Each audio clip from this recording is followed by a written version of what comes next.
9 मई जिस दिन पवन सिंह काराकाट लोकसभा से नॉमिनेशन करके अस्थायी रूप से मैदान में उतर जाएंगे और इस 9 मई को भोजपुरी के तमाम बड़े सुपरस्टार काराकाट में पवन सिंह के साथ आपको दिखेंगे, जिसमें कि भैया पवन सिंह जी 9 मई के नामांकन भरे जा रहा बनी, हमू आ रहा बनी ढेरी के बड़े भैया श्री पवन सिंह जी काराकाट लोकसभा क्षेत्र से बतौर निर्दलीय प्रत्याशी नामांकन भरे जा रहा बनी और ये शुभ अवसर में हमने दोनों भाई भी आ रहा बनी जा आएंगे, रितेश भैया भी आएंगे। लेकिन इन तमाम बड़े चेहरों के बीच में वो एक सबसे खास चेहरा है जिसकी कहीं कोई चर्चा नहीं है।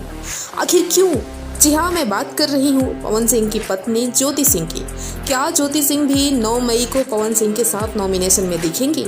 इसका कुछ अता पता नहीं है। हालांकि बीते कई दिनों से ज्योति सिंह ने पवन सिंह के साथ अपना इंस्टा पर डीपी भी चेंज कर लिया है।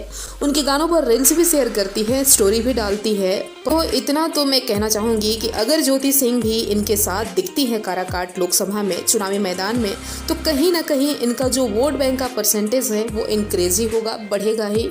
तो मुझे लगता है कि अपने साथ अपनी पत्नी को भी प्रचार में, नॉमिनेशन में जैसे भी हो लाना ही चाहिए। आपको क्या लगता है? कमेंट कीजिएगा। मिलते हैं नेक्स्ट वीडियो।